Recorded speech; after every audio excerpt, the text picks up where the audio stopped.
Hello, welcome to another episode of Purple Insider. Matthew Coller here, along with Will Ragatz of Sports Illustrated. Will, what an exciting time in our lives. We are just days away, and you are the lucky gentleman that gets to do the hardest core of hardcore Vikings Packers previews. Are you jacked up?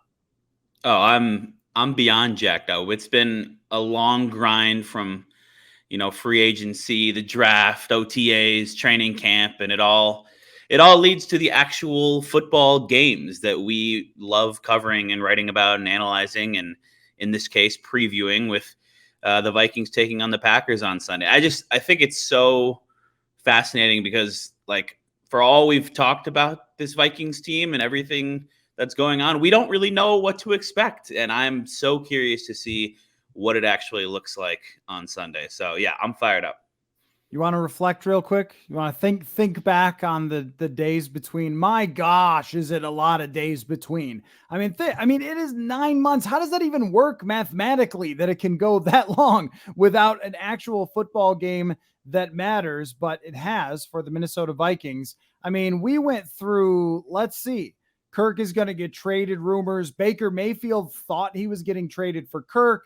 Jim Harbaugh almost worked here. Ryan Poles almost worked here. We had Daniil Hunter. Oh, they've got to make a big decision. Actually, they're not going to make a big decision. We had introductory press conferences. We had the general manager acknowledging that the quarterback wasn't that good in an article. We have just really run the gauntlet of things that are completely off season, wrapped up with someone picking the quarterback as the MVP being like the final headline as we go into the season. We have done it all. Oh, I'm a draft night, the trading down, and the is Kwesi using too many analytics or not enough? We don't even know because no one even knows what a draft chart is. Like, incredible stuff this offseason. It's been a journey. The head coach acknowledged in a press conference not actually that long ago that the center isn't very good, and then proceeded to do nothing about it. So that center is still going to be the center against Kenny Clark and company on Sunday. But yeah, you hit, I think, most of the highlights from what's been a very long offseason. And yeah, the Jim Harbaugh one being the most bizarro. Like, that was, there was reporting from like somewhat credible people that was like close to happening. And it would just be, our world would be so much different if that was the case. We would be getting all kinds of Bible metaphors, and like the Vikings might have two different quarterbacks that they were playing in alternating games like Michigan's doing right now. But yeah, I think overall it's all leading up to this, and it's fun to kind of look in the past, and now we're ready for the real thing. Has anyone asked Jim Harbaugh what he thinks of the Queen passing away? I just can only imagine what his response is. I will say that from a perspective of the team, I'm sure that the ownership and the players appreciate that Kevin O'Connell has less juicy quotes. But from our perspective, it would have been a wild ride with Jim Harbaugh, that every day there would have been something absolutely nuts. Now we are all kind of going crazy over Matt Daniels saying he was salivating over Jalen Reagor, but that would have been a 2 out of 10 in comparison to whatever Jim Harbaugh would have given us by now. Also, I mean, all the quarterback draft stuff where every one of us, I think, thought 2 or 3 quarterbacks or more were going in the first round. And then it was only Kenny Pickett. So then do we question the Vikings for not taking Kenny Pickett, or what do we do with this? Because there was so much discussion. And even at the very end, people were mock drafting Malik Willis to the Vikings, and he ended up, to be nowhere close. So it is, and then, the practices and the joint practices and the tough practices, which is actually where I want to begin, Will, because I don't want to put words in the mouths of Justin Jefferson and Adam Thielen, but I just got done with their press conferences here before we're recording this. And both of them acknowledged that it's been a long, hot summer for everybody on the offense. And Adam Thielen said that this offense is far more complicated than the ones of recent years. And now there are lots that you could scrutinize about that, but Adam Thielen and Justin Jefferson have had a pretty good time most of the time in this offense statistically in the last few years. Does it raise an eyebrow or perk an ear for you to hear the wide receivers being like, yeah, we think we're pretty close, but it's pretty complicated out there. It was a lot of work to get this because I was intrigued by that. Yeah, it's a little bit noteworthy for sure. I mean, at the end of the day, I'm not super worried about like Justin Jefferson and Adam Thielen. I mean, just winning on man coverage and various basic things like that they've been doing at a high level for a long time. But there's a lot more complexity that goes into playing wide receiver. There's the blocking assignments and the motions and settling down in various gaps against zone. And so it kind of ties into one of the broader storylines heading into this game, which is the trade-off between the pros and cons of not playing in the preseason at all, which Justin Jefferson and Adam Thielen were among a good chunk of the starters and all the star players really who did not play at all. And the good news on that front is the Vikings released their first injury report on Wednesday, and there was literally one name on it. It was Jonathan Bullard, who it sounds like has a good chance to play despite dealing with a little biceps injury. But Irv Smith's not on there. He's recovering from a thumb injury. Jefferson, Thielen, Cook, like Cousins, all these stars defensively, Hunter, Smith, they're all ready to go because they weren't ever put in a situation in preseason where they could potentially get banged up. So that's a good thing. The potential downside is like I said earlier, we don't know what to expect from this team. And they've banked a lot of reps throughout training camp. And that's something that Kevin O'Connell will be quick to point out that, hey, we've gotten a lot of reps for our ones. We had the night practice was kind of intense. We had the joint practices. We had a kind of a scrimmage thing towards the end of training camp, which is all good. And that's good that they've had that time. But as far as game situation, live reps, full hitting, like this is going to be the first time in 8-9 months, like you said, for a lot of these guys. So we'll see what it all looks like in terms of the schemes on both sides of the ball, the offense. Is there going to be any hesitancy with Kirk Cousins, with these receivers? How's the offensive line going to look? Defensively, it's the same thing with Ed Donatell's new defense kind of playing out for the first time. Like, is Cam Bynum going to be ready to play safety at a high level in this new defense? There's just so many things that we are finally going to get to kind of see, and it'll be a small sample size of one game, but I think we're going to learn a lot in this Packers game. So what went through my mind, and I don't want to scare anybody here, when they were talking about the complexity of the offense, it's not so much the receivers that I think about. It's Adam Thielen and Kirk Cousins standing on the sideline at the end of the 2018 season, debating where he should have run a route. And this offense, now here's my understanding of it, and even the way that Adam Thielen laid it out. So the previous offense, the way Thielen laid it out was there was a lot of words, but each word told each guy what they were going to do. So it's this. That means this receiver runs a post, this receiver runs a curl, right. So all you had to do is like listen for, okay, that's what I'm supposed to do on this route. Whereas now he said there's less words, but you have to fill in all the blanks yourself, which pertains to the coverage and so forth like that. Like, you know, what page you're on with the quarterback. That leaves open a little more for ambiguity between the wide receiver and the quarterback, which I think if that works, I mean, just think about what Aaron Rodgers was able to do with a similar type of thing with Devontae Adams, where it's just like, okay, you can do anything you want because you're on the same page. And Cooper Kupp and Matt Stafford, there was a story about how they both showed up at 5 a.m. every day, classic football story, but they would do all these things to make sure they're on the same page. I'm not holding it against Cousins that he didn't do extra throwing sessions with Jefferson, because I think that's fine. Like, that's not a big deal. They're both pros, but I do have it in my memory bank that there have been moments with wide receivers and this quarterback where they've been going, did you think I was going there? Why didn't you throw it when I went there? I was open when I was there. Come on. Like, we've seen this before, and there's no panic button here. It's just something I'm interested by because both receivers sort of volunteered that information that it was tough. And then the last practice we saw, the full practice, was probably their worst one of the year. So they've got a lot of time to prepare for this game. But as the season goes along, like, is everybody going to be on the same page with a lot of these like choice routes or adjustments right before the line of scrimmage or based on the coverage and things like that? I think that is one of the biggest questions because it's got great upside for them if it works, but it's also got the downside of a lot of finger pointing if it doesn't.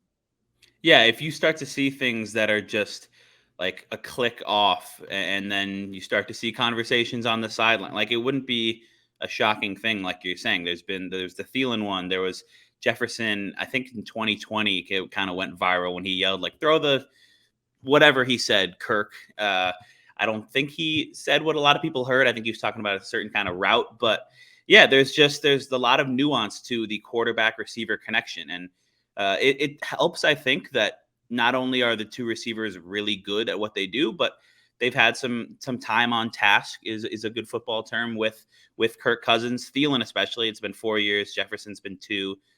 But yeah, I mean, it's definitely worth keeping an eye on because they can't really afford to have rust early in the season and not be on that precise same page and then figure it out later, because you're opening up with the Green Bay Packers, who might have the best defense in the league. And Jair Alexander and Rasul Douglas, like, they have a really strong cornerback group. And then a couple weeks later, literally the next week, you go to Philadelphia, which has Darius Slay and a pretty good secondary and a good defense. And that could be a really good Eagles team.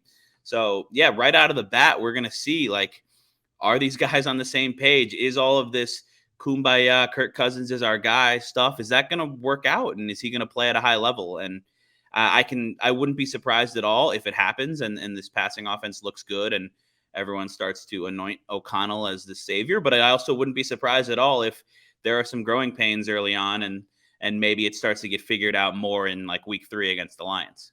Yeah, and it was interesting. I mean, the last time we were having discussions like this in 2018, when the offense asked a lot from the receivers and Cousins, and it wasn't just the wide zone and the boots and so forth.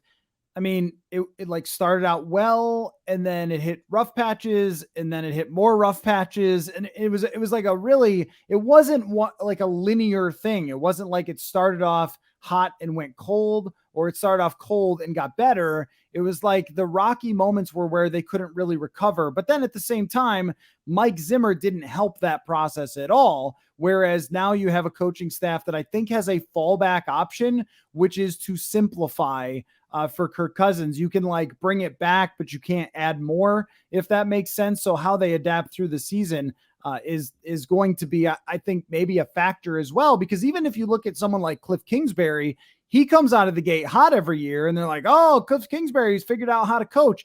And then by week 10, everyone knows their entire offense and they've got it all figured out. And then Kyler Murray's play goes down. How about this? Here's another question. So I wrote about this, and I'm curious what you think. Let's say you have one of those meters that's like cold is blue. So like, no, this is like none at all. Mm-hmm. And then you have yellow is like a little bit. And then orange is kind of a lot. And red is super blazing hot. So you've seen this sort of meter, right?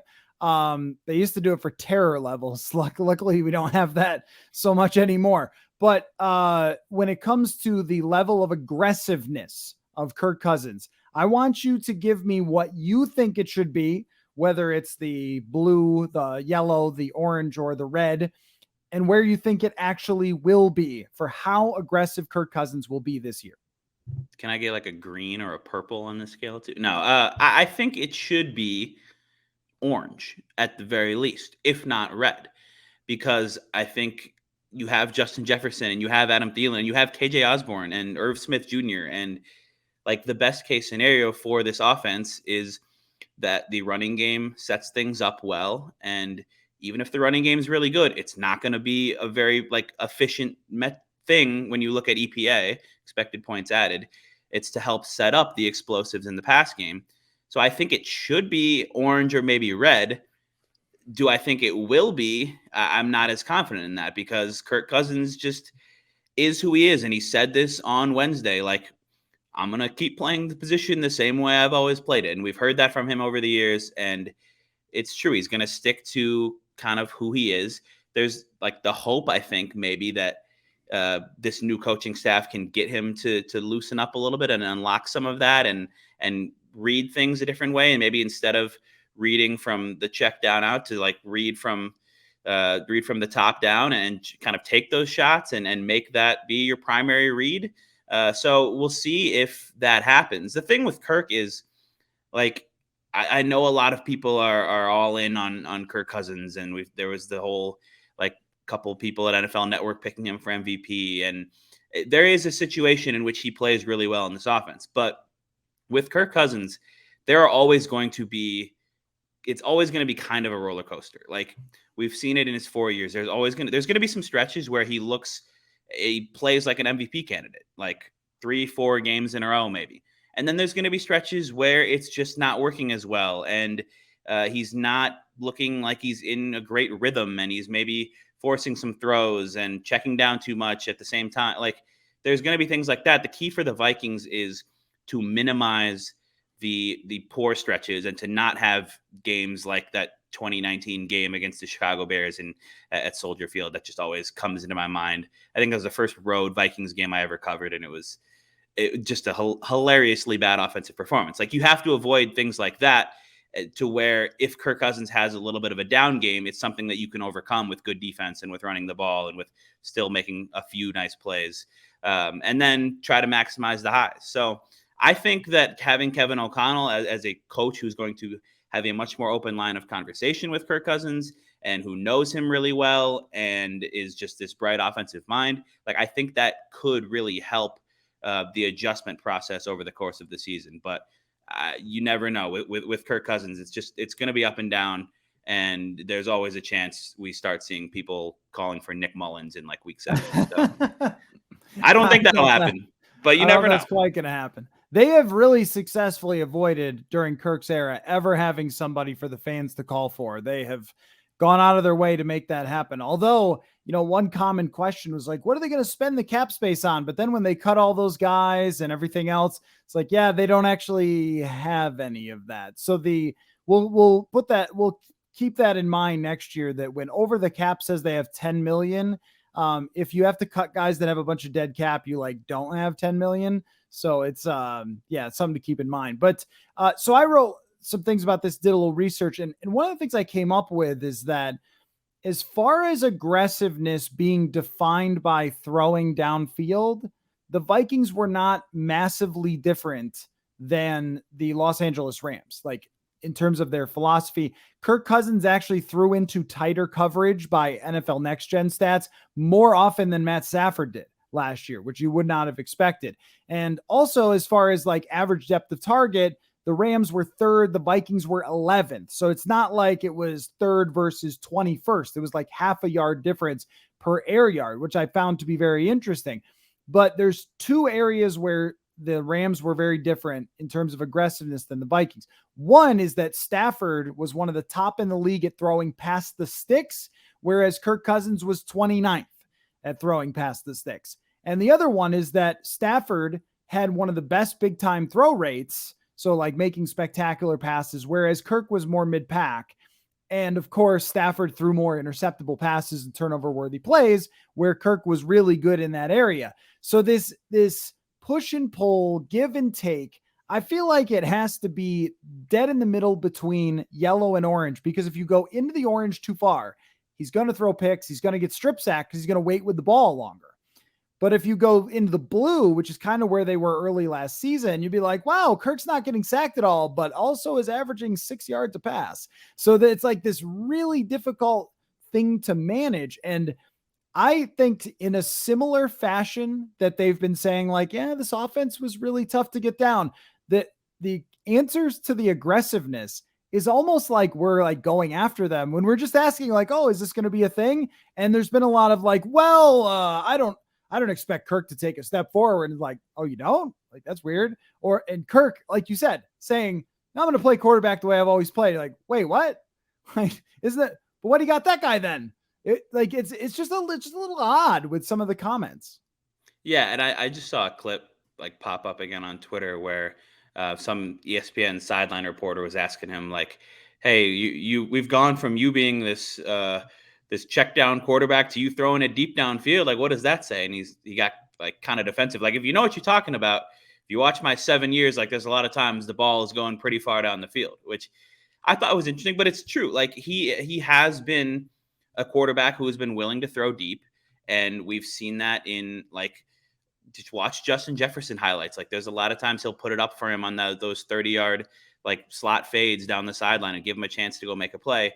It's just that's not always consistent. And I think the stat that you brought up with the throwing short of the sticks is the key one. Like I think that's where a lot of the frustration from some people who watch Kirk play and watch the film comes, is that there's just times where he goes through the robotic progressions and he makes what might be a smart throw just given what the defense is giving you, but that's like checking down to Alexander Madison when it's 3rd and 8 and you throw it 2 yards and like he would have to break 2 tackles to get there. It's just in those situations, you need to give yourself a chance to move the chains and extend drives and keep the ball moving by throwing it past the sticks and giving Jefferson and Thielen and Osborne a chance to make a play. So, yeah, I think some of the like criticism of Cousins as this check down guy isn't necessarily rooted in reality, but there are, like you said, a couple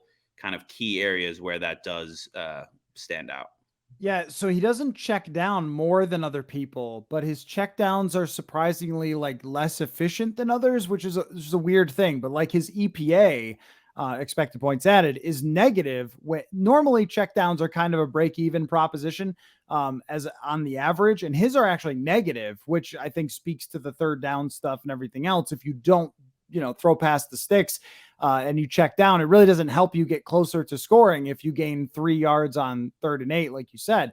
But that comment is kind of odd for that person to say, for the interviewer to be like, hey, remember when you were checked down, Charlie? I guess now you're not. Like in 2016, Kirk averaged like 8.5 yards a pass and was one of the better deep passers. He always has been. The thing about deep passing numbers is you only see the numbers for the throws that got made. So this kind of reminds me of hockey players where we would do hockey analysis with, well, how did this guy perform while he was on the ice against this guy, right? It's like, well, you can't really tell how he would perform if he didn't go against that guy because we don't have that. So it's like the throws that Kirk didn't make, you can't ding him for, but they really matter. And I think that's one of the reasons that the stats don't always add up, because his deep throwing is like the best in the league. It's just that, how do you get him to do it more? And one thing I noticed was that Stafford, Allen, Matt Ryan, a handful of other quarterbacks, they had twice as many big time throws in the intermediate areas of the field, which is another thing for Cousins, where it's like, if it's not there, he hasn't necessarily pushed it into a window, which I think a lot of the coaches want him to do. In particular, this one from what we've seen in training camp. So that is, as far as biggest questions going into Vikings Packers, I think where he lands on that aggressiveness meter, and is it the right spot for them to maximize his output, not turn the ball over, not get sacked too much, but also hit a bunch of big plays. Like that's been the thing that all coaching staffs have been chasing with Kirk Cousins. Yeah, absolutely. And it's more than just like his time to throw and his kind of yards per attempt, or his what's the stat? The air yards. Yeah. Air yards, yes. It's more than just that. It's, I mean, you said it, like unfortunately there isn't really a stat that can perfectly judge like the throw that he should have made, like the optimal throw based on who was open, what's the situation, who was the receiver, who's the DB. Like it'd be nice if there was some perfect all-encompassing stat like that. And I think like PFF grading tries to do that a little bit, but maybe doesn't really, because Kirk like ranks really high and weirdly high in PFF grades all the time. So yeah, it'll just be like, it'll be really fun to watch how he approaches the game, how he kind of executes this offense, where he goes with the football, how aggressive he is. Like if he throws a pick in the first half, does that change the calculation for him going forward? Because it might. So yeah, I mean, it all starts and ends really with Kirk Cousins. That's top of the list of things to watch in this game. But there are a lot of other things that will factor in as well. Good segue by me. That we need to discuss. But you make a point though. In San Francisco last year, Kirk Cousins went into San Francisco rolling and was playing well, threw a really awful pick, and it seemed to break him for like 4 weeks. I mean, there are other factors. Thielen got hurt, but it just like his confidence was not the same after that interception. It was almost like he thought something was there and then he believed in it and made the throw. And when it didn't work, is like, oh, should I believe in this anymore? It was, I was lied to. Yeah. Yeah. The By my psychology of process. Kirk could be like a Netflix special or something. It sounds like a coming of age, like the psychology of Kirk. But let's talk about some of the other things here. Here's the first one, the biggest thing. So, like we're talking about the one quarterback with Rodgers. I've just got like nothing outside of, I think he'll probably be great. Like I just don't, I haven't seen anything else other than that in front of my eyeballs with Kurt or with Aaron Rodgers. He has so often shredded up the Vikings. But man, if they were in the best possible position to go up against the MVP of the last 2 years, their defense is in that spot with everyone healthy going up against Rodgers. And I guess I think I know what to expect for a full season with him, but I'm not sure I know what to expect for this one single game. Yeah, I'm with you. I just looked to last year, week 1. The Packers went to, I think it was in Jacksonville because something was happening in New Orleans and they couldn't play there, and they just got smacked by the Saints. And it was like, oh, is this the end of this Packers run? Is like, are they cooked?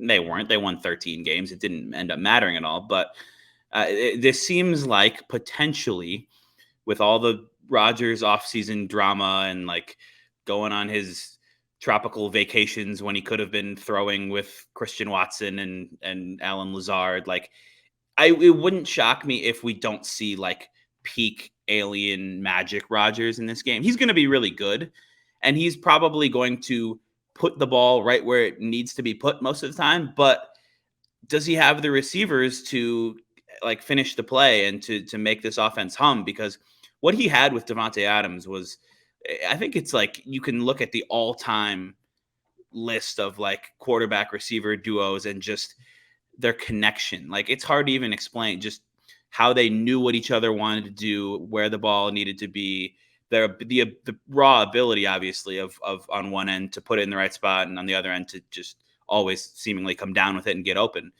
That's not there anymore. So who is Rodgers going to trust? Like Lazard might not play. He apparently got stepped on and has like an ankle injury. He didn't practice on Wednesday. I haven't seen the Thursday injury report yet, but like, is his most trusted target going to be like Robert Tonyan, the tight end who he's been playing with for a while? Other than that, it's like Sammy Watkins is new. I guess Randall Cobb he's been playing with for a long time, but Randall Cobb is kind of very old and not that threatening at this point in his career, although we'll see. And then it's a couple of rookies. So yeah, I mean, Rodgers he's still Aaron Rodgers. He is still has an argument as the best quarterback in the league. He's a 2-time defending MVP. But yeah, if you, first of all, you much rather play him without Davante Adams than you rather play him without Davante Adams in week 1 before you really know what it's going to look like in terms of which receivers he's going to trust and how that is all going to kind of come together. And whether Bakhtiari and Elgton Jenkins both play is kind of a huge deal since those Massive, are both yeah. amazing players. And the pass rush is the only thing that can get to Aaron Rodgers. It certainly isn't. If you're a decent coverage team, it's probably not going to matter because he'll find ways. And he still moves around the pocket pretty well, but not like he used to where he could just move around wherever and make any throw. It's, I think, a little bit easier to get to him than it has been in years past. And I was talking about this yesterday, but I think his throwaways in this game are the best stat because he doesn't take a ton of sacks, but it's like if he's got to throw the ball away, that means he's angry at his receivers or they couldn't get open or the blocking wasn't good. And that's kind of like that indicator. Can you get him a little bit frustrated? He seemed frustrated in camp when he kind of called out like half the receiving core and said, like, you guys are dropping balls and everything else. It's like, that's going to translate over if they don't start out really quick. And that's what you absolutely want if you're the Vikings. Now, the question is really, though, aside from the pass rush, so forth, Rodgers, when he's had a run game, just like every other quarterback of all time, pretty good. Pretty good. And that sort of went like not really recognized because it's Rodgers and everything he does is great and all that, so forth. But the way they've run the ball the last few years has been really effective. And I just couldn't help but thinking about the Vikings last year played great defense for the most part against the pass. and then lost several games solely because they got steamrolled. I wonder what you think of playing two deep safeties and relying a lot on Harrison Phillips and Dalvin Tomlinson here. You're standing up your outside linebacker edge rushers. Your linebackers are not big dudes. Jordan, Hicks is a little bigger than Eric Hendricks, but they're not like these stout Chris Spielman, old school, going to stuff the run guys. Like, that's not them. Well, yeah, they drafted Brian Asamoah to Right. be the prototype linebacker in the system, and he looks like a safety. So yeah, Right.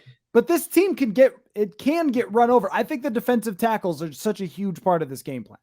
absolutely. Yeah, I mean, a lot of the focus is going to be on the two edge rushers, not only because of the Zadarius Smith revenge game angle, but we haven't seen Zadarius Smith and Danielle Hunter healthy in a while. And sitting in the press box, when the Packers have the ball, I'm probably going to be watching those two dudes every play, because when they're healthy, they are really, really good. And that's going to be a huge part of defending Aaron Rodgers. But you are completely right that if the Packers can run the ball well, and that's what this Ed Donatel, Vic Fangio defense kind of invites, is we're not going to stack the box. You'll be able to run it a little bit. We want to have good defensive tackles and good linebackers to hopefully stop that, but we're prioritizing playing these two high safeties, not giving up explosives in the pass game. If the Packers can run the ball really well, and they have maybe the best duo in the league, probably the best duo in the league, right up there with Nick Chubb and Kareem Hunt, in A.J. Dillon, who's just looks really good as just a pure bruising running back, kind of between the tackles guy. And then Aaron Jones, who gives you that kind of wide zone threat cutback guy, is probably going to catch 60 or 70 passes this year. With Adams gone, that's another guy where watch out for Aaron Jones in the passing game. I think it's possible that they could have some packages. I haven't heard this report or anything, but where they could have Dillon and Jones on the field at the same time, and maybe motion Jones out into the slot, or you have them both in the backfield.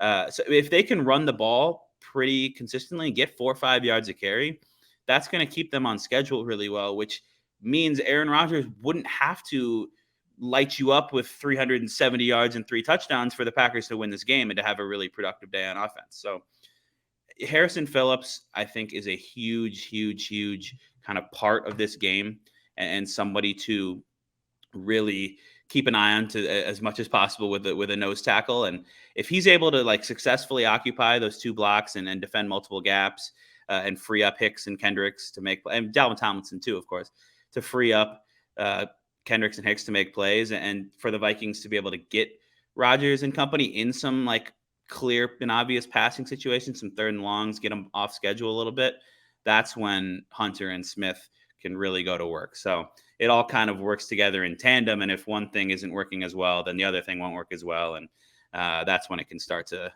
not go great. Okay, so I have a couple of fan questions left over from a fans only pod the other day that we can answer. Was there any other matchup that you just wanted to talk about because it's on your mind, because you care, because you think about football a lot? Yeah, I mean, just the obvious, I think, is Jefferson against Jair Alexander, one of the best cornerbacks in the league. That's just I'm going to try to watch that, even on plays where Jefferson doesn't get the ball, just is Alexander going to be up in press? And if so, how successful Jefferson's release is going to be. And just that kind of stuff is pretty awesome. And not only that, but does he follow Jefferson? Mm-hmm. Are they going to try to move him a lot? They going to put him in the slot? That's stuff we don't really know. Jefferson was only in the slot about 20% of the time in the past, but is he going to be in the slot a lot more? I'm not convinced that he is from what we saw in training camp. I think he's just one of the great all-time outside wide receivers, or at least all-time for starting a career as an outside wide receiver. And if you change that too much, you might be making a mistake. But also when you motion guys and when you put guys in the slot, then you're forcing Jair Alexander to go up against the 2-way go, which he might not usually have to do. So yeah, I think that is absolutely among the best matchups that there are. Okay, so a couple of these questions. This comes from at Pat the Pingu on Twitter. It says, in light of the official depth chart being released, how worried should we be that about Lewis Cine? I had thought the transition into the NFL for safety was quite seamless. hence why Bynum was able to convert positions. I didn't 100% hate the trade with the Lions during the draft because of the player we got, but I'm getting more and more nervous that this dude might be farther away than we had thought. Your opinion on Lewis Cine not being the starting safety and it being Cam Bynum, which I would not have bet on draft night for sure. I would not have bet that. No, I mean, first round pick. I thought when you looked at the top three rookies, Cine, Booth, and Ingram, Cine was the most likely. Ingram was probably second, and then Booth was last because just cornerback is really hard to play as a rookie. It ended up being Ingram, who was the only one who won that training camp battle, and to the point where the Vikings traded the guy that he was competing with. I wouldn't sound any sort of alarms on Lewis Cine yet. I think it's completely understandable to be a little bit like, hey, I thought this guy was going to be a week one starter. What happened there? But there are a couple theories. Well, I mean, one is in regards to the question, I don't know that transitioning to safety in this specific defense is as smooth as maybe it could be in some other schemes just because of how much is asked of these safeties. And the other idea would be that maybe Cam Bynum is just pretty good. And like, maybe it says as much about him and how he's come along in his like just second year playing safety and how he's learned this defense and what the Vikings coaching staff sees in him as this all around safety.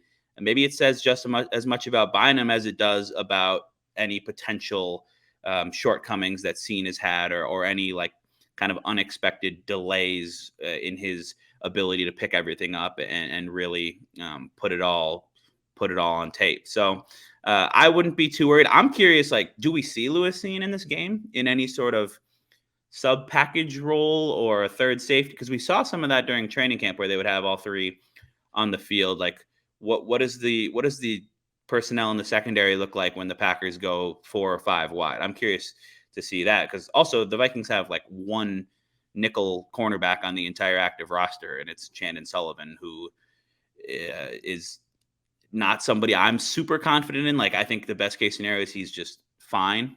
But yeah, overall, I wouldn't be too concerned about Cine yet. Let's see what his role looks like if there is one early on. Let's see how Bynum plays, and we're gonna see Lewis Cine in a decent sized role at some point this year, I would think. Maybe. No, I mean, not necessarily. If Bynum plays really well, right, and there's no need for it, then maybe he almost redshirts to some degree, and that wouldn't be super encouraging, but it also might not be the end of the world either.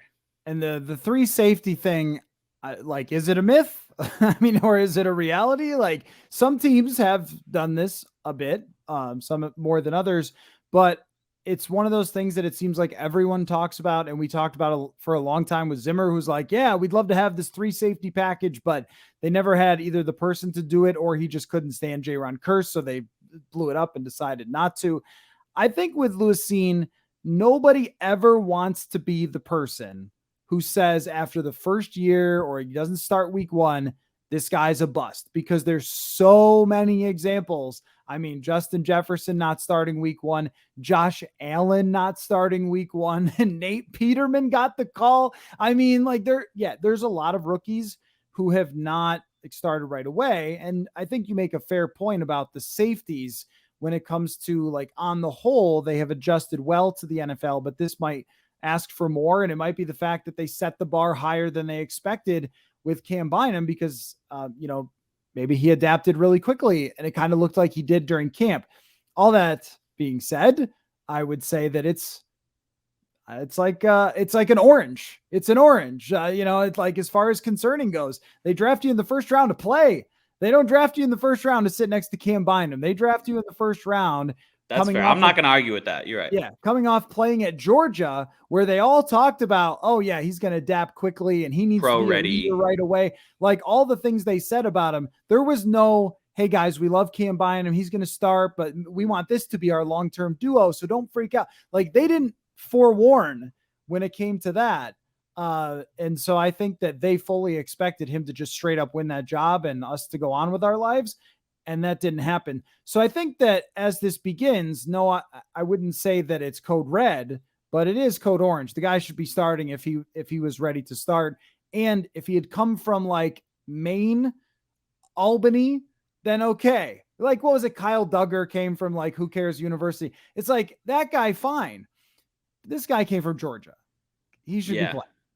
Yeah, I agree with that. I think that's fair. I will say, not to disagree with that, that Cine did miss a little bit of time in training camp, but still, like, if you're the first round safety, you should probably be starting. That's fair. The one other thing I'll say on that is, like, it's funny you mentioned Jaron Kearse, because not only is Jaron Kearse a starting safety now, so is Marcus Epps. Yeah. Like, yeah. Isn't that kind of, he was like a 6th round pick with the Yep. Vikings, then they waived him, and then he goes to the Eagles. And then they just released Anthony Harris because Marcus Epps is better than him. So, and that What a isn't really twist and relevant to turn. anything, although we will see Marcus Epps in week 2. So, Say it's a revenge game? there's a lot of revenge games. You go to, I mean, Stephon Diggs, Anthony Barr, Nick Vigil plays for the Arizona Cardinals. We missed out on the I saw your piece earlier this week about how you don't really love the whole revenge game narrative. Well, I just think that it's a little overblown, perhaps. I just think that if you're going to call it a revenge game, there's got to be a reason for revenge, right? Like, Stephon Diggs is a revenge game. The man feels mistreated. He was traded away. Kirk Cousins is a revenge game. Now let's talk about that one when we get there. Now that's a revenge game. Zadarius Smith, the Packers picked him up, helped him become a superstar. Like, what? I don't know, man. Like, you got hurt and had back surgery, and like then you signed somewhere else. That's pretty. He alleges in that go long story that he was mistreated or whatever. And the Packers seem to have a different view of it, but you could maybe argue that there's something there more than just guy playing against his former team. It does become funny sometimes, I think, like, to be used as kind of a meme. Like, this guy was on the Giants practice squad for 3 weeks. Revenge game. Like, yes, that part's just kind of funny. Right. We stretch, I think, a little bit far on that. So we are at the point in the pod where you tell me who you think is going to win, and then I tell you who I think who I think is going to. Who do you think is going to win? There you go. Great delivery of that.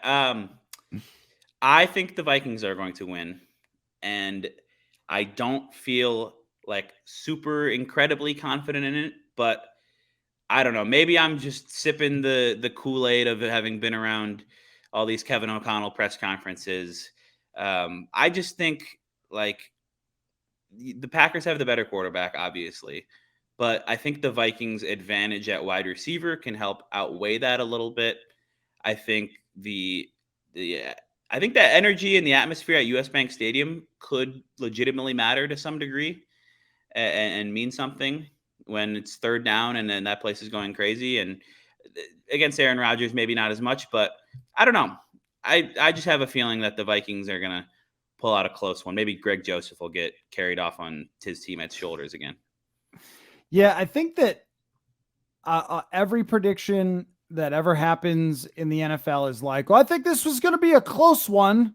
Bob, don't you say? Well, yeah, two good teams matched up here. Vikings are going to win by 47. I'm not going to say that.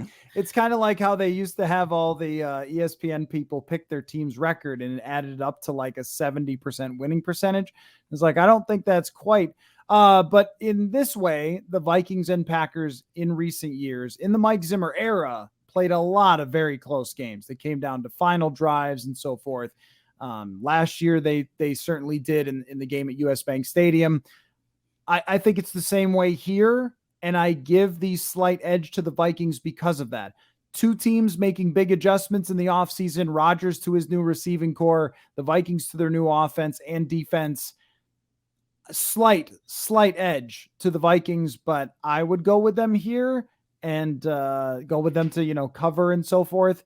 But it's slight. I mean, would anything surprise me? Would it surprise me if they got, a big sack at the end of the game to beat them, or if Rodgers led a game-winning drive and threw to some receiver we've never heard of? Like, neither of those things would surprise me because of how these two teams have battled against each other. And the Vikings are best equipped that they'll ever be, I think, to face off with the Packers on this day, Sunday.